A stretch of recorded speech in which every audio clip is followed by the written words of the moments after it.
Сёння дадзены старт масштабнай гадавой інфармацыйнай кампаніі, прысвечанай ахове здароўя маці і нованароджаных.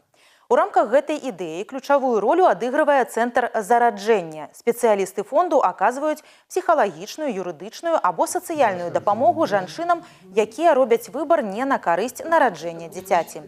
Прычын у гэтага можа быць некалькі. Чаще всего это неудовлетворенные отношения с отцом ребенка.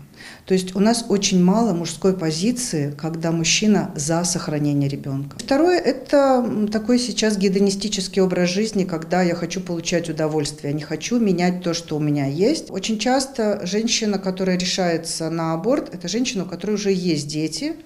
И такой современный прям феномен – усталость от материнства. А финансы как раз-таки это все-таки уже проблема номер 4, номер 5.